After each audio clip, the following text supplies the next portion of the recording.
My name is Edward Grant, and what I'm about to share with you is the story of how I walked into my own son's wedding, the very wedding I worked my hands raw to pay for, only to find that the place of honor, my seat as his father, had been replaced by a trash can with my name on it. That moment of humiliation changed everything.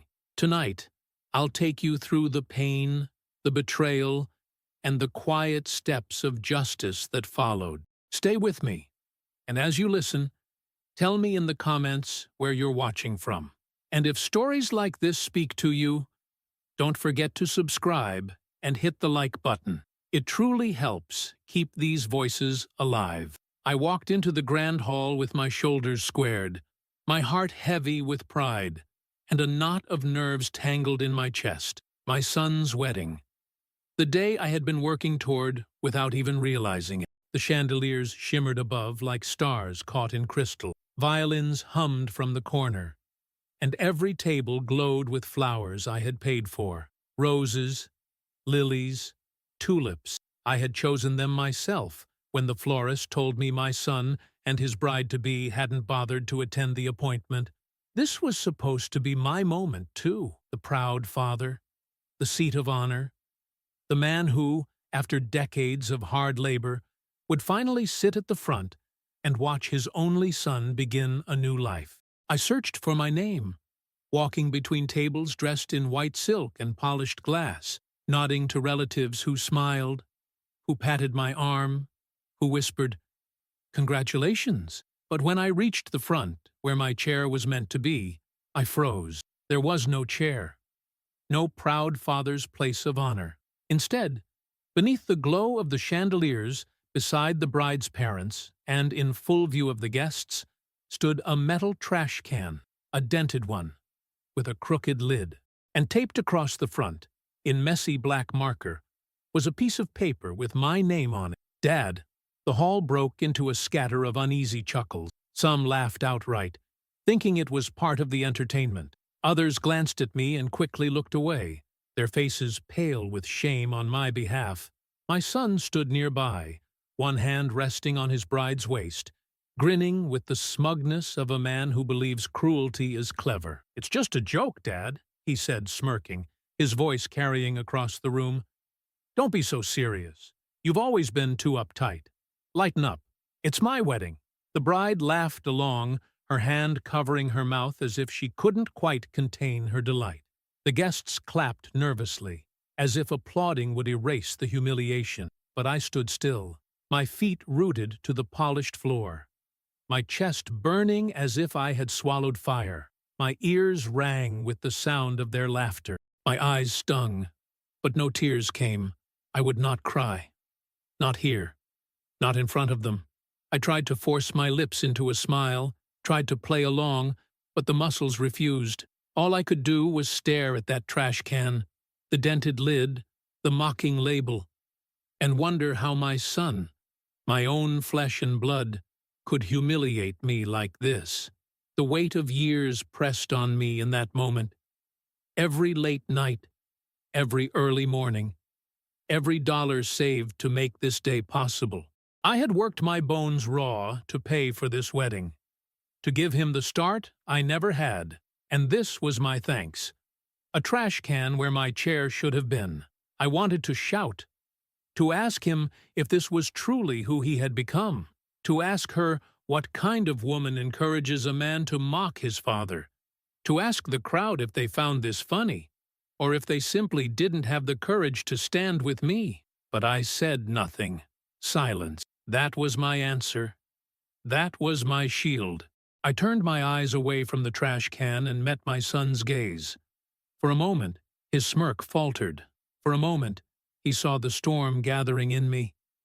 He didn't know it yet, but I was no longer the father desperate for his approval, no longer the man willing to sacrifice endlessly to be loved. In that moment, a new part of me was born.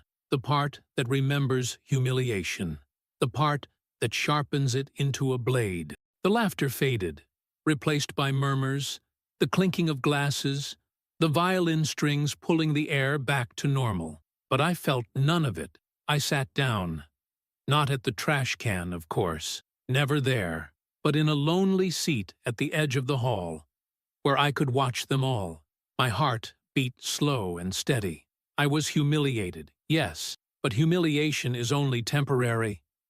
Revenge, I knew, could be eternal.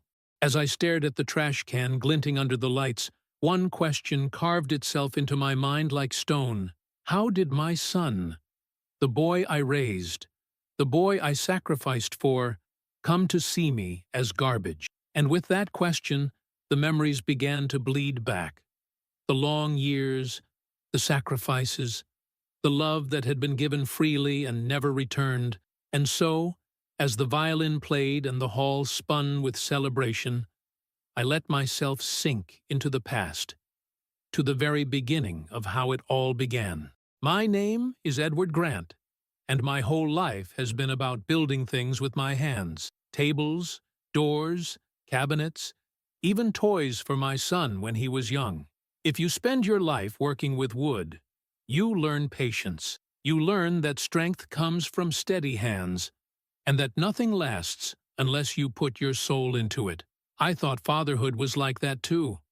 I thought if I poured in enough love, enough sacrifice, enough of myself, my son would grow sturdy and good. His name is Michael, my only child, and from the day he was born, my world revolved around him.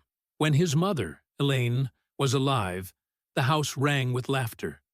She would sit at the kitchen table rocking Michael's cradle with her foot, while I came home late covered in sawdust, and she'd say, "Eddie, he's going to be something big one day. You'll see." And I believed her. I worked long days not for myself, but for them, for the promise of a better life. We didn't have much, but Michael never went without. When the roof leaked, I patched it in the rain and kept him dry. When the car broke down, I walked 3 miles to the shop so he could still get to school on time. When college came, I took side jobs on weekends, crawling under cabinets with knees that ached, just to send him tuition. Elaine gave up new clothes for years, and I sold the old Chevy I had rebuilt by hand, so that Michael could start adulthood debt-free.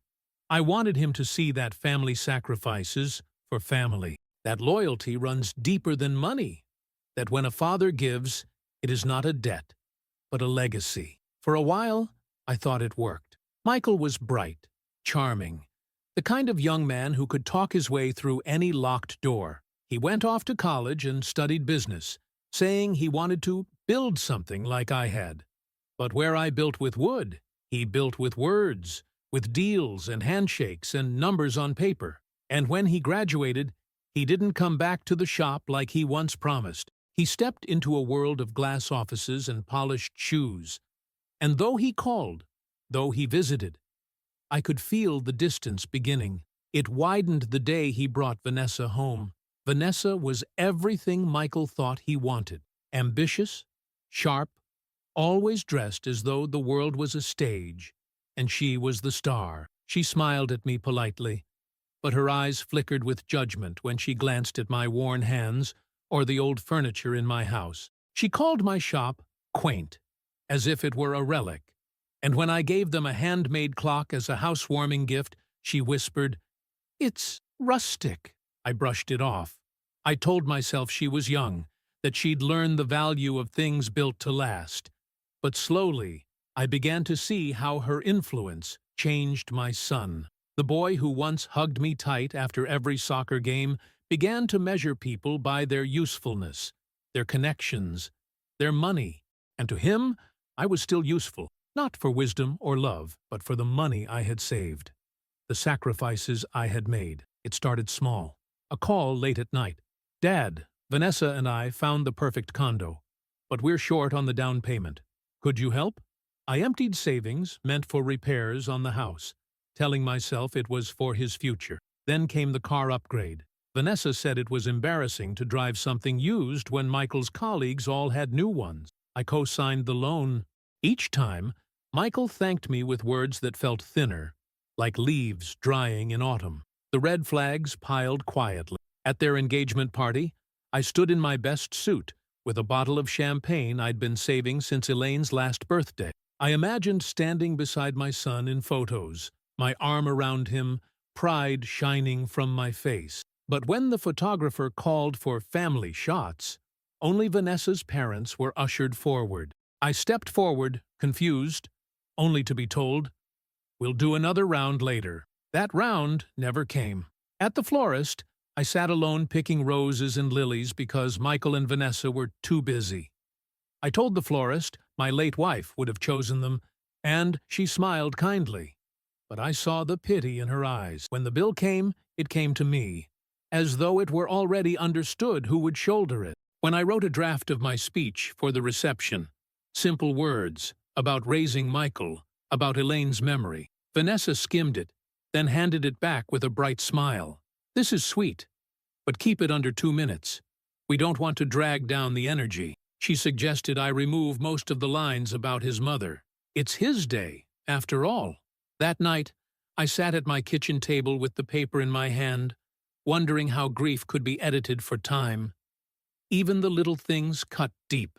When I arrived for a tasting dinner, Vanessa wrinkled her nose at my tie. "Maybe navy instead of black. My father's wearing black, and we don't want the photos to clash." Another time, she suggested replacing the father-son dance with something more modern. Perhaps her dancing with her father while Michael danced with a mentor from college. I laughed softly, thinking it was a joke, but her expression never changed. And Michael? He said nothing. He scrolled his phone, or nodded along, as if agreeing was easier than standing for me. I told myself to swallow the pride, to ignore the sting. Fathers are meant to endure. I had endured storms harder than words, sacrificed more than money. But a man can only patch so many leaks before the roof collapses. The final crack came a week before the wedding. The planner walked me through the hall where the reception would be. She ticked items off her list: flowers, chairs, string quartet, head table. Then, almost casually, she added, "Oh, and the bride requested a prop by the head table. A little statement piece." "What kind of prop?" I asked. She smiled vaguely. "Just something humorous. They wanted to surprise you. It'll be obvious on the day."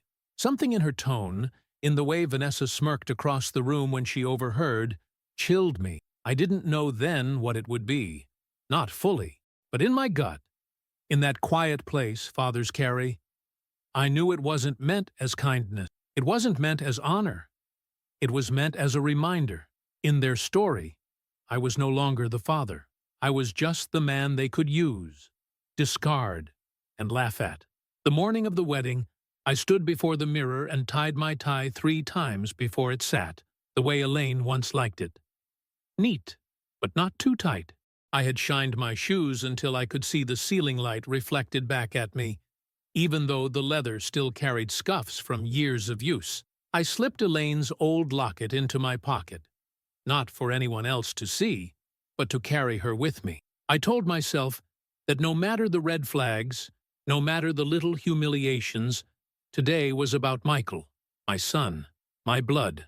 I walked into the venue and was greeted by chandeliers dripping gold, music flowing from violins, and tables covered in flowers I had chosen. Guests turned their heads as I entered, smiling, nodding, congratulating. For a moment, I felt tall again. For a moment, I thought all the sacrifices had led me here. Then I saw it. At the front row, where the father of the groom should sit, my seat of honor, the chair reserved for a lifetime of sacrifice, stood a metal trash can. Not tucked away discreetly, not hidden, but polished and placed deliberately, like it was part of the decor. On the lid, taped in bold black letters, was a card with my name, Dad. The laughter began small, then rippled outward like stones in a pond. Some thought it was a gag, others a clever surprise. A few covered their mouths, whispering. My heart slowed to a painful beat as my eyes searched for Michael. He stood at the altar, tall in his tuxedo, Vanessa glowing at his side. My son, my pride, and on his lips a smirk. "Dad," he called out, his voice carrying, "Don't look so serious. It's just a bit of fun. Lighten up, will you? You've always been so stiff." The crowd chuckled. Vanessa leaned into him, whispering something, then burst into laughter loud enough for the guests to hear. Her parents laughed too, clapping as if this humiliation was entertainment. The planner, the one who had called it a prop, looked away, avoiding my eyes. I stood frozen, staring at the trash can with my name on it. My hands trembled at my sides, not with rage, not yet, but with disbelief, the kind that hollows you out from the inside. I had spent the last year breaking myself in two to make this wedding possible. I had signed checks, negotiated with vendors, sacrificed my own comfort, and this was how they chose to honor me. Not with a chair, not with respect, but with a trash can, a joke, a public mockery. I could feel the weight of every gaze in that hall pressing on me, measuring me. Would I laugh along? Would I protest? Would I storm out? Michael's voice broke through my thoughts, sharp and careless. "Come on, Dad. It's just symbolic. You know, out with the old, in with the new. Don't take it personal. Out with the old." The words clanged against my ribs. I forced my feet to move, but I didn't walk toward the trash can. I walked past it, down the row, and found a seat against the far wall. My knees bent stiffly, my body heavy as if every year of labor had suddenly returned to crush me. Guests glanced at me, then looked away quickly, embarrassed for me. Some whispered, others laughed. My son never stopped smiling. The ceremony began, vows exchanged, promises spoken, words of eternal love between Michael and Vanessa. All the while, the trash can sat where my chair should have been, glinting under the lights, a silent reminder that I had been discarded in front of everyone. At the reception, the insults deepened. During introductions, the announcer cheered, "Please welcome the bride, Vanessa, and her wonderful parents, Mr. and Mrs. Collins." Applause erupted. Then, almost as an afterthought, and of course, the groom's father, Edward Grant. A few claps followed, scattered, weak. My name carried no weight compared to theirs. When it was time for toasts, I rose with trembling hands, my speech folded neatly in my pocket. I had trimmed it down to 2 minutes, like Vanessa requested. I had practiced every word. But before I could begin, Vanessa interrupted with a tinkling laugh. "Oh, Edward," she said, "we actually changed the schedule.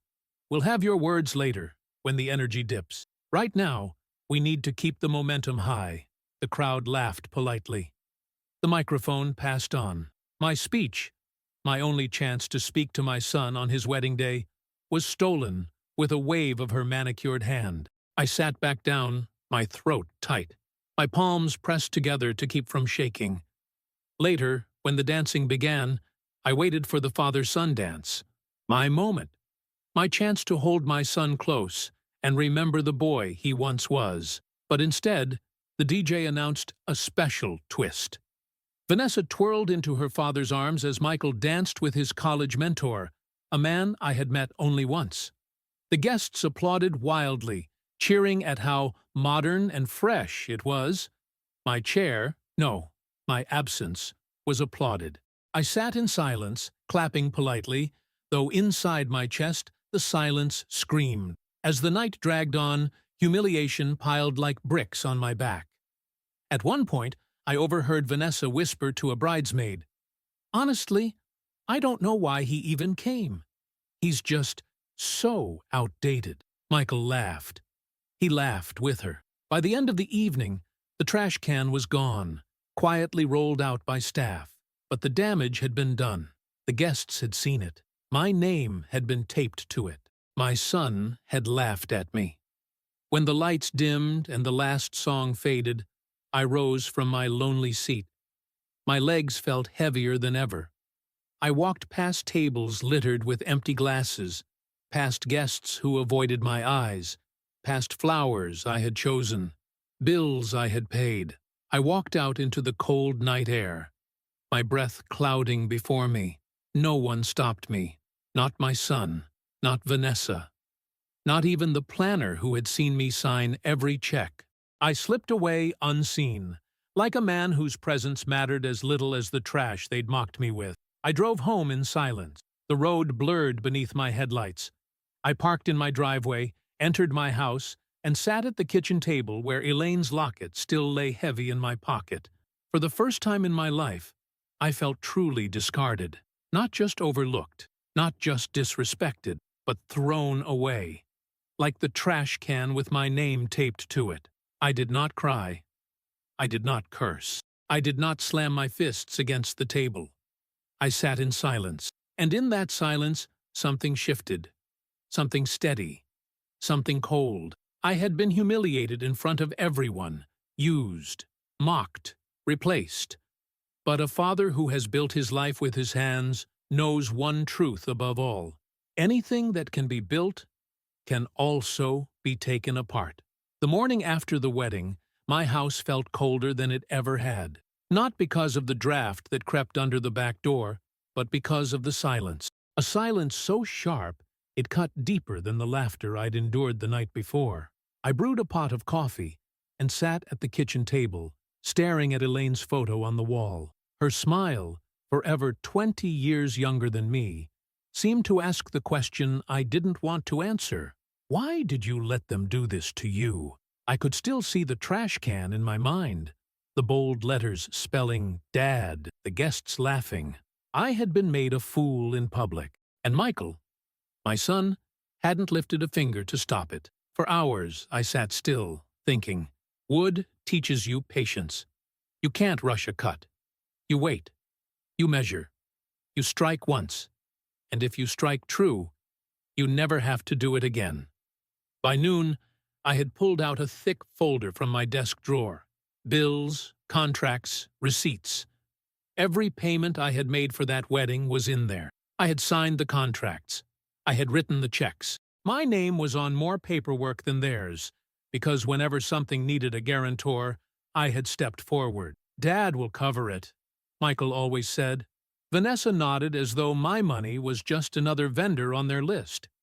They thought the wedding was over, that my usefulness had ended with the last champagne toast. But what they didn't know was this. Just because the party ends doesn't mean the bills stop arriving. That was my first opening. The florist invoice was due, the caterer's second half too, and the string quartet had a late fee clause. 3 vendors, all under contracts with my name on them. I drove into town and visited each in turn. I didn't argue.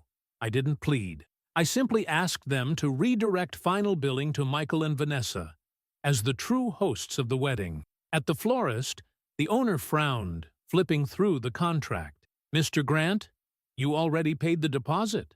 Yes, I said calmly. And I was led to believe I was sponsoring the flowers. But as you see, I tapped the line where the host family was listed. My name was removed from the program. The woman hesitated, then sighed. I see. Well, if the hosts changed, then the billing should reflect that. One by one, the contracts shifted. By the time I returned home, the weight on my shoulders had lifted a fraction. The bills, thousands of dollars worth, would arrive not at my door, but at theirs. It was a small thing, paperwork. But when you've been laughed at, the quietest correction feels like thunder. 2 weeks later, Michael called. His voice carried a sharp edge. Dad, did you reroute the payments? Yes, I said evenly. Why? His anger was half disbelief, half fear. Vendors are calling us non-stop. Vanessa's furious. You can't just back out. I didn't back out, I replied. I paid my part, more than my part. Now it's time you paid yours. There was silence. Then a low, incredulous laugh. You're unbelievable. You know how bad this makes me look? People think I can't handle my own wedding bills. I let the silence hang. Let him sit in it. Fix it, he demanded. Fix it now. But I didn't. And in that silence, I heard the first crack in his confidence. The second strike came naturally. Michael had asked me months earlier to co-sign on a line of credit. Just a formality, Dad. It'll help us get better rates. I had agreed, trusting the way fathers do. But in the weeks after the wedding, the bank sent me notices, charges mounting, balances rolling higher. Vanessa's taste was expensive, and Michael's pride wouldn't let him slow down. I visited the bank in person, carrying the contract. The loan officer, a gray-haired man with steady glasses, reviewed the paperwork. "I'd like to remove myself as guarantor," I said. "That would shift full responsibility to your son and his spouse," he said carefully. Exactly. It wasn't simple, but it was possible. A refile, a transfer of liability. Michael and Vanessa would receive the notice soon enough. Without me as the safety net, the weight of their spending would land fully on their shoulders. That night, I imagined Vanessa opening that letter, her manicured hand shaking just slightly. I imagined Michael's face tightening as he realized the ground beneath him was no longer padded by me. It wasn't revenge in fire. Not yet. But it was the first tug of the rug. A week later, I attended a family dinner. One of those obligatory gatherings Vanessa's parents loved to host. Their table gleamed with silverware polished to a mirror, their conversation sharp as glass. I was placed at the far end, beside cousins who barely knew me. Halfway through the meal, Vanessa raised her glass. "To my parents," she said brightly, "for making this wedding possible. It was the most perfect day of my life." Everyone clapped. I sipped my water. Not once did she thank me. Not once did Michael mention me. I might as well have been invisible. But invisibility has its power. As the table buzzed, I leaned slightly toward Vanessa's father, a man swollen with pride in his own importance. I spoke softly, like a man making idle conversation. "Beautiful wedding," I said. "Thank you," he replied, chest puffing. "It must have cost a fortune," I murmured. He laughed, waving his hand. "Well, we spared no expense for our daughter." I nodded, letting the silence linger just long enough for him to wonder. Then I added, casually, "Funny, though. All the contracts I signed, the vendors seemed to think otherwise. I didn't accuse, I didn't gloat. I simply let the words hang, like sawdust, in the air." By dessert, I caught Vanessa's eyes on me, sharp and suspicious. She had heard. Or perhaps her father had asked a question she didn't want to answer. Either way, the seed was planted. Doubt, division, a quiet shift in energy. The first small victories didn't restore everything I'd lost. They didn't erase the humiliation of the trash can or the absence of a father-son dance. But they steadied me. They reminded me that I wasn't powerless. And the truth is, nothing unsettles the entitled more than realizing the man they thought disposable still holds the strings. I began to walk straighter again, to breathe deeper. Each step no longer weighed down by shame, but carried by resolve. Michael and Vanessa still thought they had won. They thought I was sulking in silence, licking my wounds. But beneath that silence, something was shifting. And soon, the laughter they had enjoyed at my expense would catch in their throats. The first tremors came quickly. 2 weeks after I'd rerouted the wedding bills, Michael appeared at my house unannounced. He didn't knock politely. He barged in, shoulders tight, jaw clenched. Vanessa lingered on the porch, sunglasses hiding her eyes, her posture stiff with contempt. "What the hell are you doing, Dad?" Michael demanded. I folded the newspaper in my lap.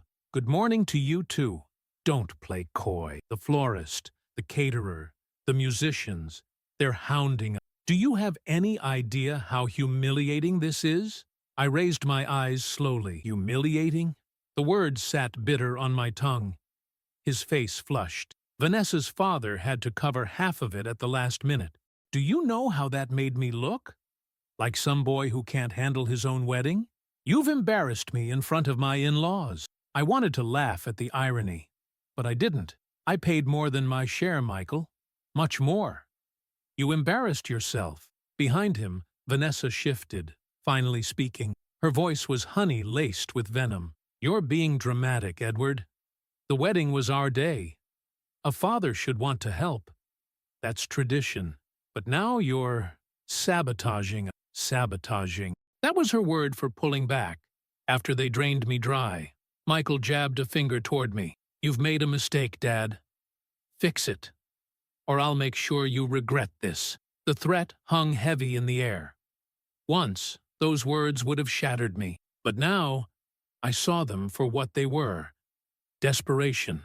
I didn't flinch. I only said, do what you have to. He stormed out, slamming the door hard enough to rattle the glass. The retaliation came days later, in the form of an envelope. Inside, a neatly typed letter from their attorney, a demand that I reimburse them for emotional damages caused by my interference with the wedding vendors. They threatened to sue me for breach of contract, claiming I had agreed to cover all expenses. I sat at my kitchen table, the letter trembling slightly in my hand. My own son, suing me. The betrayal carved deeper than the trash can ever had. Money, I could lose. Reputation, I could rebuild. But for a son to reduce his father to a legal opponent, that cut bone deep. Still, wood teaches patience. You measure twice, cut once. And I had measured long before they ever thought to strike.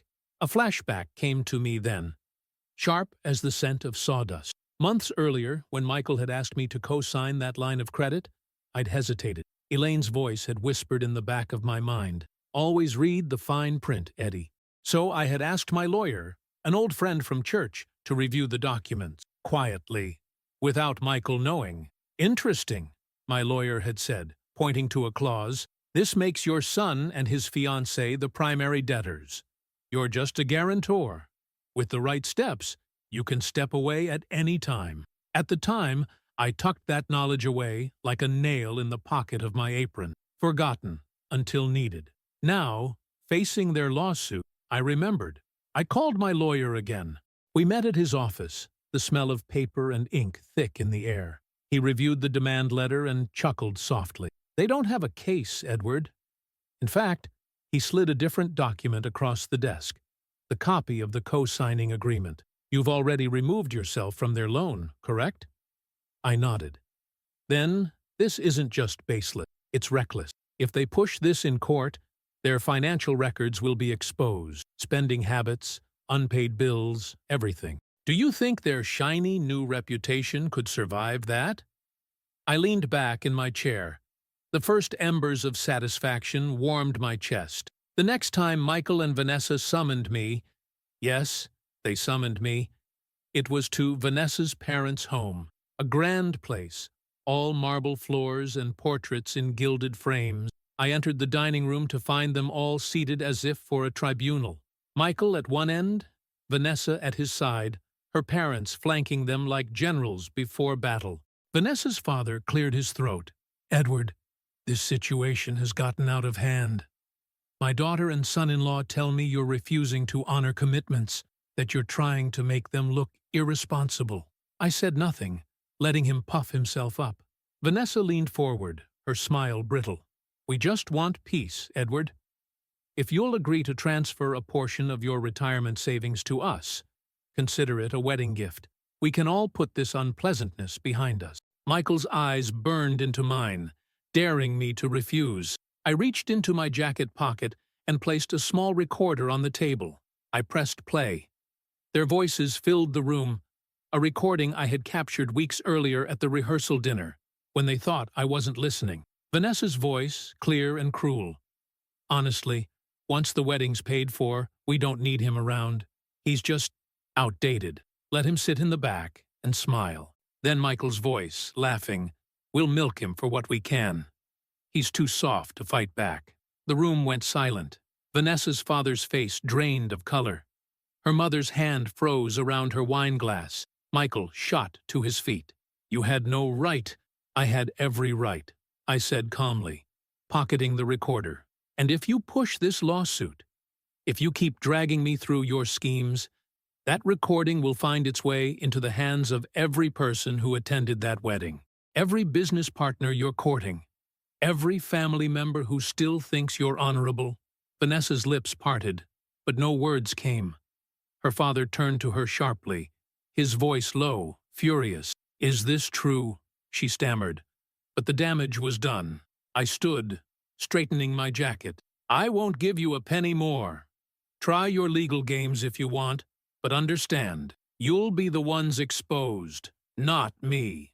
I left them sitting in silence, their grand dining room suddenly smaller, their authority cracked. That night, I sat in my own modest kitchen, hands folded. For the first time in months, I felt not discarded, but steady.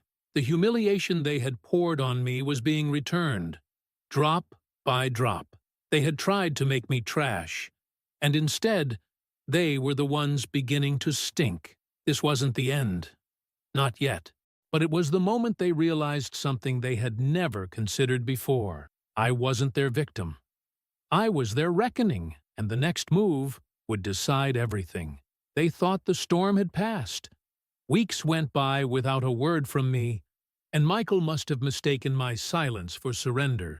Vanessa strutted through town as though the world bent to her will, smiling at anyone who glanced her way, posting glossy photos of their new life online. Then came the invitation, or rather, the summons. A family celebration, Vanessa's parents called it. An evening in their sprawling estate, under chandeliers and marble, to honor the newlyweds' next chapter. I wasn't fooled. It was a show, a stage for Michael and Vanessa to reclaim their image, to prove to the community that they were triumphant, untouchable. Still, I went. I wore the same suit I had worn to the wedding, freshly pressed. I polished my shoes until I could see my reflection, and in my breast pocket I carried an envelope. Not thick, but heavy enough to change everything. When I entered the grand hall, conversations paused. Dozens of faces turned toward me. Relatives, business associates, family friends. Some smiled politely, others whispered, remembering the trash can. They expected me to be meek, to shuffle in like a ghost. Michael rose from the head of the table, arms spread. His smile was wide, performative. Ladies and gentlemen, I'd like to thank you all for coming tonight. Vanessa and I, we've had a challenging few weeks, but family stands together, and tonight we move forward. Isn't that right, Dad? All eyes turned to me. I stood still, hands folded, my expression calm. Yes, I said softly. Family does stand together. He grinned, mistaking my composure for submission.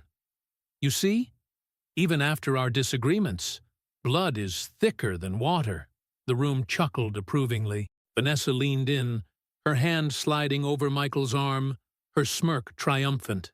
They thought they had painted me into a corner, that I was too old, too weak, too bound by blood to strike back. Michael raised his glass, and with the support of my father and my in-laws, Vanessa and I are preparing to take the next step.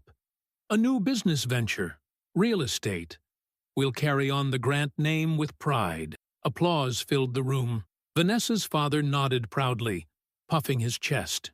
I waited for the noise to die down. Then I reached into my pocket and drew out the envelope. Before you toast too high, I said, my voice carrying steady and clear, there are a few things this family should know. The room hushed. Chairs shifted. I placed the envelope on the table and slid it forward. These, I said, are the documents finalizing my estate plan. Vanessa's eyes widened.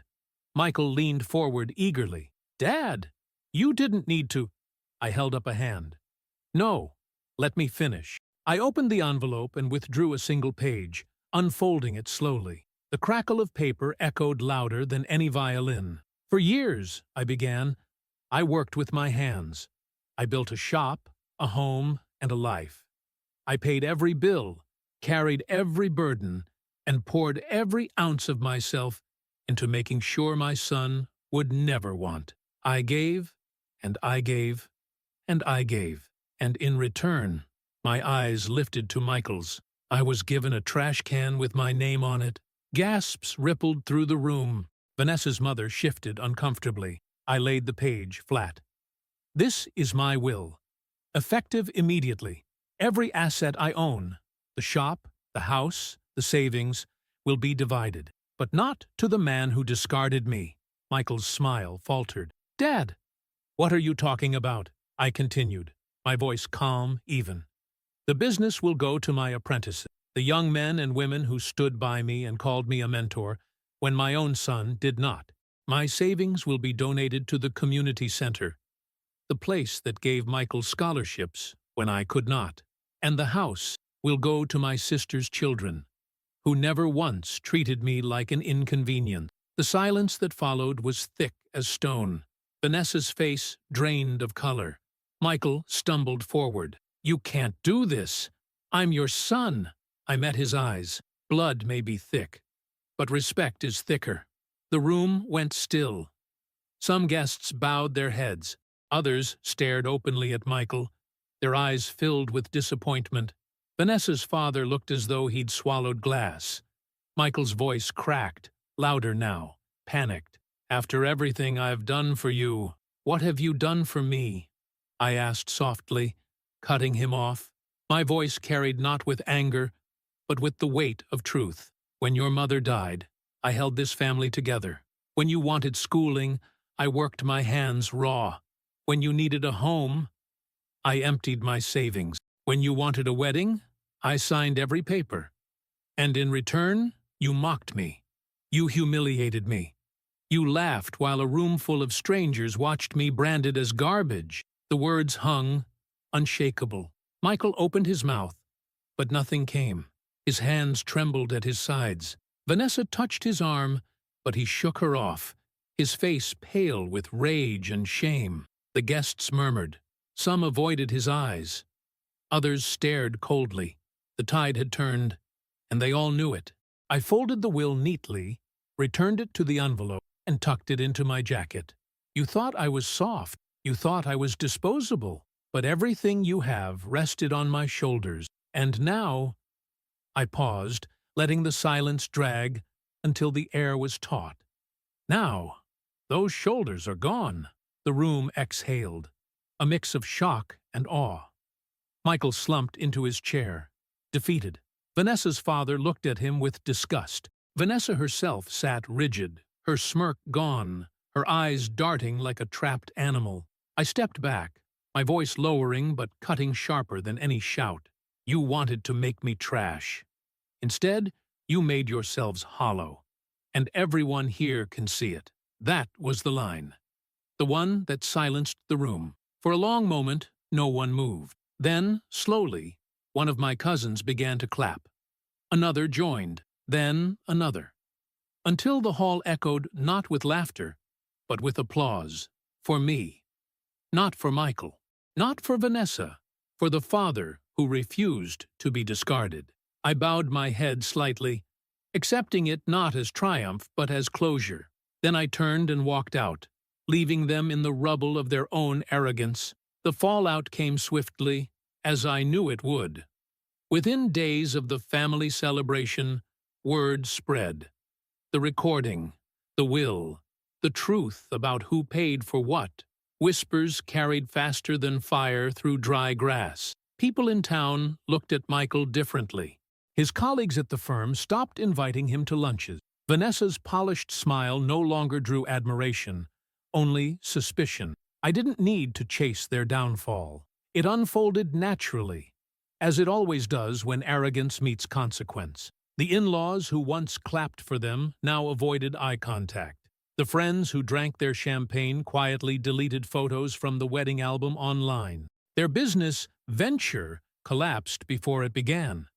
No investor wanted to tie their name to a man known for mocking his own father in public. I didn't gloat. I didn't need to. Watching them unravel in silence was justice enough. For me, peace came in quieter ways. I spent more mornings at the shop, not to work as I once did, but to sit among the wood and tools that had been my life's companion. My apprentices, the ones who would inherit the place when I was gone, came to me for advice, not money. "What finish would Elaine have chosen for this?" one asked. I smiled and told him. It felt good to know her taste, her presence, still guided more than just me. Some evenings, I walked to the community center where my savings would one day go. Children ran across the gym floor, their laughter bouncing off the walls. One boy, hair sticking in every direction, stopped mid-game to ask me to tie his shoe. As I knelt, fingers working the laces, I realized this. This was family too. Respect isn't bound by blood. It's found in gratitude, in kindness, in the small things that last. At home, the silence no longer bit as sharply. I'd place a cup of tea beside Elaine's photo and talk to her as though she were still across from me. I told her what had happened, every detail. And though I could not hear her voice, I could almost imagine her nodding, eyes warm, saying, "About time, Eddie. About time you remembered your worth." The town didn't forget the trash can. That image lingered, but not as they intended. People didn't laugh at me anymore. They shook my hand, clapped my shoulder, told me I carried myself with dignity. The shame had shifted, permanently, to the ones who put it there in the first place. Michael never came back to me. Not with an apology, not with regret. Maybe pride wouldn't let him. Maybe Vanessa's whisper still held him by the throat. That was his choice. And though a father's heart never stops aching for the boy he raised, I learned that love without respect is not love at all. It is servitude. And I was done serving. One afternoon, months later, I found myself driving past the very hall where the wedding had been held. The chandeliers gleamed through the windows, set for another family's celebration.